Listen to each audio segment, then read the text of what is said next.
Bismillah ar-Rahman ar-Rahim. Alhamdulillahi Rabbil Alameen. As-salatu was-salamu ala ashrafil anbiya wal mursaleen wa ala alihi wa sahbihi ajma'een. Rabbi shrah li sadri wa yassir li amri wahlul 'uqdatam min lisani yafqahu qawli. Alhamdulillah wa shukrillah. We thank Allah subhanahu wa ta'ala for giving us this opportunity to be able to explore ourselves, understand ourselves better, and to get to the root causes of why we are in the situations that we are. And so we begin with our introduction. And the first thing that I'd like to open this masterclass with is the statement that our health is self-created or it is self-inflicted. What do I mean by that? A lot of the times, subhanAllah, we blame other people and other situations and scenarios around us and try to say things like, well, that person caused me, to go down this whole path leading me to depression or to anxiety, or this situation in my life or this trauma in my life, the bereavement was very difficult on me and so I've got these issues. But in reality, subhanAllah, as we go through this, the sessions for the deep trauma release, you will start to recognize how much of your own health is actually self-created. So in the medical field, we know things like diabetes and heart conditions, is that a lot of the times, depending on a person's diet, depending on a person's lifestyle, they are consistently contributing to their own illness or even wellness if it's the other way around. And so this will become very much apparent as we go through the sessions. Our responses to the environment govern our well-being. And so a lot of the time, subhanAllah, we end up getting sick, we end up becoming frustrated and carry a lot of anger due to the way someone else treats us, due to the way someone accuses us. And the way that we respond to that will also determine how we actually manage to survive through that situation. Whenever someone points a finger of blame at you, then we have a choice, isn't it? We have the choice whether we are going to respond by ignoring or we become angry and frustrated. The moment we start getting angry and frustrated, then our mind, whatever we are thinking, will release hormones in respect to whatever it is that we are dealing with. If we sense danger around us, if we sense the fact that someone is putting us down, then we go into a defensive mode. In the defensive mode, our body releases certain chemicals, adrenaline, cortisol rushes through the blood, and so every single cell in your body is eavesdropping on your thoughts. And this is so important. So where are we, how much of our day consists of negative thinking? Emotional baggage ultimately is due to interpersonal exchanges. And so where do emotional problems come from? They don't just, we don't pick them off trees, we don't buy them at the shop. They are always due to our exchange with other people. The moment we start exchanging with other people, we start experiencing emotional issues. You get a text message that is bothering you, it's worrying you, or you get a phone call, someone says something to you, someone accuses you of something, and suddenly, straight away, you can feel that change in your physiology. Okay, you start to build up a sweat, you start to get angry, your fists will clench, your jaws get tighter, and this is it, subhanAllah. It's all about how we interact with one another. Stress and emotion leads to illnesses and ailments. And for now, with the amount of information that is out there with regards to mental health, we know very well that this is true. But again, we will dig deeper in the following slides. So anxiety, what is it? The definition for anxiety is that it is a mood state that promotes stress. So stress is a separate entity, but it's anxiety that leads us to stress as a result of the inability to predict the outcome of or cope with different situations or thoughts. So it's simply the inability to predict your future and what the outcome is going to be. Because as human beings, we always want to be in control. And the moment that we feel that we don't know what's going to happen, that is when anxiety kicks in. If we allow anxiety to stay there for a long period of time, it manifests itself into stress. So, a more detailed explanation: anxiety is a psychological and physiological state characterized by cognitive, somatic, emotional, and behavioral components. These components combine to create an unpleasant feeling that is typically associated with uneasiness, fear, and worry.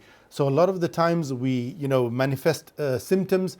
We run to the doctors. I've got this awkward pain. I've got this indigestion problem. I've got something going on in my life, but I can't put my finger on it. And they send you for tests and scans and all the rest of it, but everything comes out negative. And so this is a sign that this is anxiety and stress related. What are emotions? What does it mean? The cause of all negative emotions is a disruption in the body's energy system and takes place between the ego and the mind. So as as you would be aware, that in our body there are channels of energy. Just like you have veins and arteries running through your body that carry the blood, alongside them there are channels of energy known as the meridians. And whenever there is an emotional impact or something that is dramatic and drastic that happens to your life, which you have no control over, then ultimately it disrupts the flow of this energy in your body. And emotions ultimately are gas bubbles that form inside of your energy flow. And once that starts happening, it takes place between the ego and the mind, your nafs and your aql. Your nafs will want to respond in a particular way. Someone does something wrong to you, your nafs, the impulse from it is to go and punch that person. And the aql will say, no, don't do that, because they're so much bigger than you. If you punch them once, they'll punch you back 10 times. And so you hold yourself back out of that fear. But that anger has now transmuted into fear. And so every time you want to react, but you're not able to, it forms more of these bubbles that traps and causes a disruption in the body's energy system. And so that's what emotions ultimately are. They are a thought or a memory that trigger a disruption in the body's energy system, which is experienced as physical or psychological pain. Again, it's all about disruption, okay? As human beings, we don't like to be disrupted. We don't want someone to phone us and say, oh, can you pick me up from here? Can you drop me off there? Can you go down to the shops and get some bread and milk? Oh, no, I don't want to be disrupted. I've just sort of sat down and I've got my tea, I've got my biscuits. And this disruption is agitating. So what happens is the moment we think of something, so it doesn't even have to be something physical. I just have to sit here, close my eyes and think about that time that trauma happened, and straight away my body starts to feel all those emotions, and the responses and the symptoms come up of what had happened to me at the root cause when it was 20 years ago, 40 years ago, whatever it may be. Emotions are chemical feedback, the end products of what we experience in our external environment.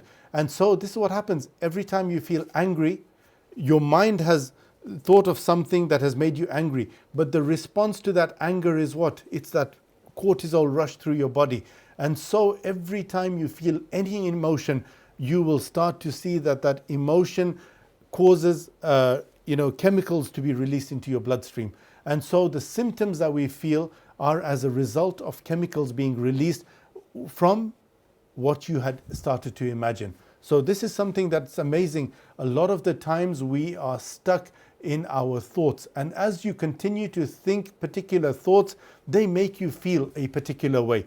So please, inshallah, be careful and be wary of what is it that you are connecting to and what is it that you are feeling. Stress causes a lot of physical effects. Let's just have a look at some of them. Causes heart palpitations, can cause a lot of fatigue and insomnia. Okay, so people can't sleep, or they overtired, or they just don't get enough rest. Nausea. A lot of the times people get this nauseating feeling where they want to throw up, but there's nothing to throw up. They'll go through the motions, they'll make all the sounds, you'll feel that the body is really trying to throw it up, but there's nothing there. Chest pains. A lot of people run to A&E and, I've got chest pain, very sharp pains. And, they'll put you on the EEG and the ECGs and all the rest of the tests, but everything is clear. And so again, this is indication of of stress. Shortness of breath, again, very important. A lot of people that are stressed never breathe deeply enough. And so prolonged periods of stress will also cause this panting almost. And when you tell these sort of people, take nice, gentle, deep breaths in, after a few breaths, they'll start to even feel lightheaded because the brain is not used to receiving so much energy. IBS and weight loss or weight gain.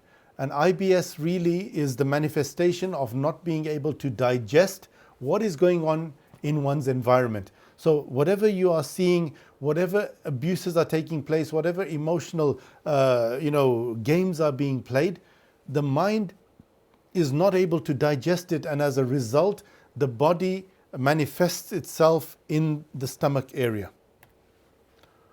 Stress also causes headaches, rheumatism. Okay, so now due to prolonged periods of stress, you're going to find that the acidic buildup in the body from that anger manifests itself into rheumatism. People will have high blood pressure, especially when it's something to do with someone that's very close to them. Diabetes, okay, again, it's an emotional problem, and normally diabetes is linked to the time when you begin to lose the sweetness of life, when you become really withdrawn, when you become really despondent with things around you. Then once you lose that sweetness of life, diabetes kicks in as well, the inability to digest those sugars out of your food. Heart disease, again, skin conditions, you find with a lot of people, as stress increases, the symptoms increase, the eczema increases, and so you notice that there is a direct correlation with stress.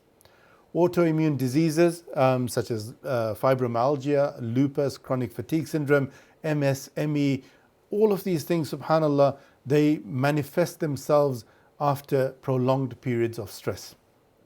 And finally, mental disorders, depression, schizophrenia. You can literally find every illness has a link to some level of stress and anxiety in that person's life. So, why do emotions hurt? Because there is actually a mind-body connection. When we face a problem, the brain defines it. Okay, it's a threat, or this is a friendly person, this is my enemy, this is my killer. And hormones are released proportionately, which causes a physical response in your body. And we keep replaying this program daily in our minds until it becomes a program. And so we get stuck in this habit.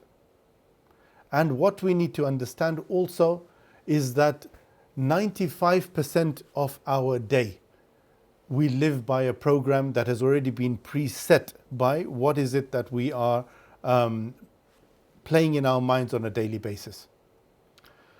And so we are living by a program. Our brain functions by a series of programs. Just like, your phone has a series of programs, it has apps in it, you press them and you go through a routine. You set up your computer, you switch it on, and it goes through a series of programs. Our brain does the same. 95% of our daily routines are programs. The way you wake up, you go for your phone, switch off your alarm, you sit in bed, rub your face, stand up, walk around the bed, go to the bathroom, go to the toilet first, then go to the sink, then wash your face, then brush your teeth, then have your shower. It doesn't take any amount of brainwaves or energy from yourself to actually know what you're going to do next. You go downstairs, you make your tea, you make your coffee, you make your breakfast, eat it in the same way, sit in the car, wake up the children, all of the rest of it, go to work, come back, listen to the same radio station because it's the same presenter at the same time.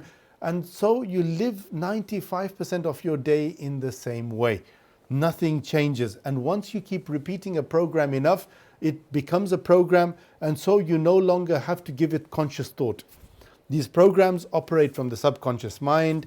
The programs were set up by your experiences and thought patterns of what we've experienced and what we've become used to. And so changing your thoughts and words will change your program. And this is what it is. A lot of people find themselves stuck in this rut because they want to change, but they continue to do the same things day in, day out. So you cannot expect to change the outcome if the input has not changed. So changing your thoughts and words will ultimately change your program. And so before we move on, it is important also to anchor ourselves and understand the importance of having a safe place, because a lot of the times for many of us, our traumatic incidents will be very charged. And so We don't want that when we start working with our emotions, that we get carried away by the tide of the emotion.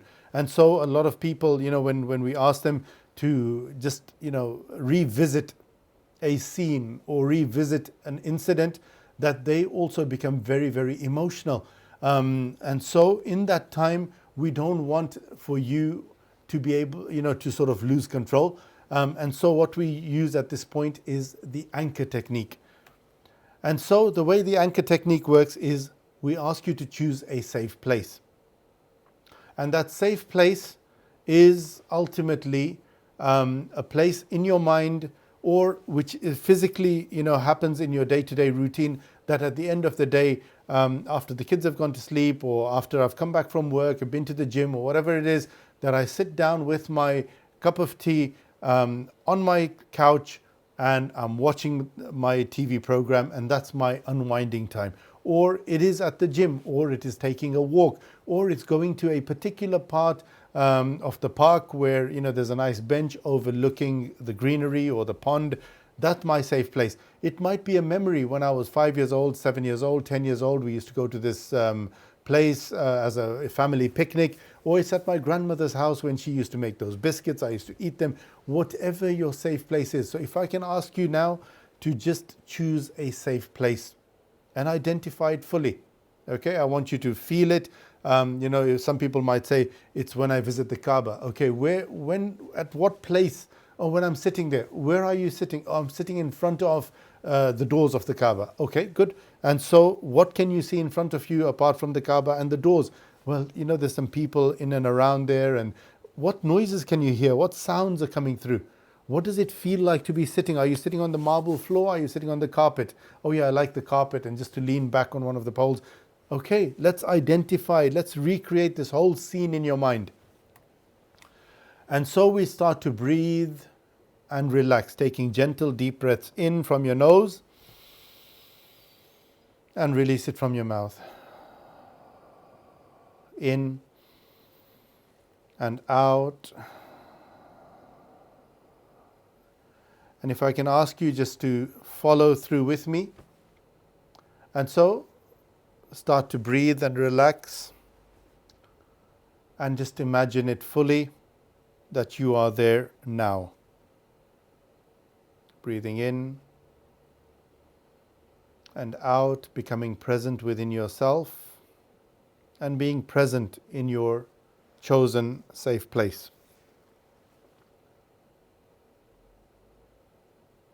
Nice deep breath in and out. Feel your safe place with all your senses.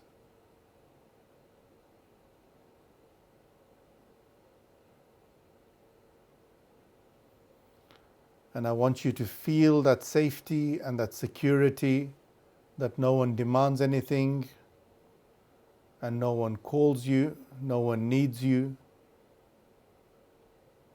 You are completely calm, completely at ease, and that you feel this tingle running through your body of just being safe and secure. Nice deep breath in, out, and with each breath you feel calmer, safer. Your scene becomes lighter and brighter. Breathe in again and out. And as you are visualizing the safe place and feeling that safety of that safe place, I'd like you to pinch your thumb and first finger on your right hand together and pinch and let it go. Visualize your safe place again. Make yourself present there, feeling it through your body fully. Breathe in, pinch, and breathe out, letting go of your pinch. And then one more time, visualize your safe place. Breathing in, smile, pinch, lock yourself to that safe place, breathe out, release the pinch. Okay, alhamdulillah, and now you can open your eyes. And so, mashallah, that is anchoring. We've anchored you now to a safe place. If at any time during the processing of your emotions you feel overwhelmed, then I want you to close your eyes and pinch and remind yourself of safe place. Take yourself back to safe place. This has now become a trigger that as soon as you flick this switch, your mind has connected itself with this response to the safe place. Because when you are thinking of safe place, your body is releasing all the chemicals and the hormones associated with when you are safe. And so what you don't want to do is be in that agitated state and then feel overwhelmed and then you run away from that situation. But rather that if you feel overwhelmed, just pinch and your body will go into a calm state. When you feel that you're ready, then you can take the next steps of carrying on with the process. The anchor will last 2 to 3 weeks. Okay, it depends on how much you use it. Every time you feel overwhelmed, every time you feel stressed, just pinch and you'll just enter into a safe place. And so as you are pinching, after 2 to 3 weeks, you'll notice that it doesn't work as effectively anymore. You can reset the pinch, okay, and you reset the safe place. Sometimes you might close your eyes, and even though you've imagined that your safe place is, for example, your lounge, you might find yourself, when you close your eyes, that you find yourself in your bedroom, on your bed. But yet you thought it was there. But allow whatever comes to your mind, because your mind knows what is safer. Or it might find yourself in another memory. It might be the picnic, it might be the park, or it was as a child riding your bike. Whatever it is, whatever comes up in your mind, and you feel safe with it or excited by it, pinch. And that will just keep you present and calm, inshallah. So your homework. The 30-30 challenge. Every day for 30 days. Smile for 30 seconds. Even if you don't feel like smiling, just pull that smile up. It's going to hurt your cheekbones, and see if you can hold it for 30 seconds every day. And if you're really good at this, and if you really want to shift, do this 3 times a day for 30 seconds every day for 30 days. Because the moment you start smiling, you'll start noticing that your body, your physiology actually starts to change. Keep doing this on a daily basis and you are raising your internal vibration. Set reminders on your phone if you need to, okay? Because this is extremely important. So that's your homework to be done every day. And even after you finish this process completely, you still go back and carry on smiling, because it is a sunnah. If nothing else, then just smile because it is a sunnah. Homework number 2. Identify the issue that you want to work with. Okay, so I want to work with my procrastination. I want to work with my depression. I want to work with my chronic lower back pain. I want to work with the fact that I'm not a good parent, or I can't sustain my relationships. Fine. Whatever it is, I'd like you to feel the emotion. In this case, I've said feel the anger, okay? Because for most people, they will feel an anger. I'm angry at the fact that, I can never get anything done. I'm angry at the fact that I keep sabotaging my opportunities, or I never step up to the mark. I'm angry about that. Or I'm angry at the way I'm parenting. Whatever it is, feel that emotion, bring it up fully, and then start to journal. Write a letter, and it's not to anyone, it's just simply expressing, because the anger or the emotion that is stuck inside your body should not be there in the first place. So this is an exercise that transfers the emotion out of you onto a piece of paper. And write down as much as you can with regards to that emotion and the memories and the incident. I was walking along and this person came and they pushed me, and as a result of it I fell on my side and I grazed my knee, and I just felt really humiliated and I felt really bad. And then I went home and then I kicked the kitchen door, and then I kicked the table and I smashed the plate, and then this happened, and I didn't sleep that night. Just write down everything that's coming up, anything that's associated to that incident, write it down. And then After you finish writing as much as you've been able to write, put that letter away. Day 2, okay, the next day, open up that letter and read it again. And as you are reading it, I am sure other bits and pieces that you had forgotten will start to come up. And when that happens, you add to that letter. No need to slot it in, just add it to the end of the letter. Okay, add it to the end of the letter and write in whatever else has come up to your in your thoughts, in your memory. And then put it away. On the third day, pull out the letter again. Read day 1 and day 2 and see if there's anything else that needs to be added to that letter. And if you feel that there is, write that down as well. Okay, transfer it from your head onto this piece of paper. It's a download. Okay, just releasing everything onto the paper. After that, day 3, make a resolve to let it go. Okay, I no longer want to hold on to this rubbish. Done. Then burn the letter. Okay, and make sure it's safe. Don't burn it in the middle of your house or on the settee or something like that. You know, in a safe place, go outside wherever possible and burn it. And as it is burning, make that resolve from your heart of letting it go. Ya Allah, I release all of this burden and this emotion out of myself, which I transferred onto the paper, to let it go. But also, there are a few pointers here. You can also look and see how that paper actually burns. You know, I find that whenever people have expressed a lot of anger and a lot of, emotion into that, it usually goes up in flames. It literally bursts in front of their eyes. Sometimes the flame will be of a different color. Again, I'm not giving too much meaning to the way that it burns, but for yourself, just observe how that letter actually burns. And a lot of the times when people have written subsequent letters for different situations, they find that the letters burn very differently. In some instances, people are not able to write because they feel that they don't have a space where they can hide that letter sufficiently, that in those 3 days someone might not find it and read it, and then suddenly the issues are exposed. And so in that regard, you can even type it up. Okay, just type up your letter on your computer in Word or whatever it is, on your phone, and then at the end of the 3 days, delete that file. Delete that file, because this is what's happening. It's a transference. The energy of that emotion is being transferred out of you onto that piece of paper or onto your file, and then you're deleting it. So then that way it resolves.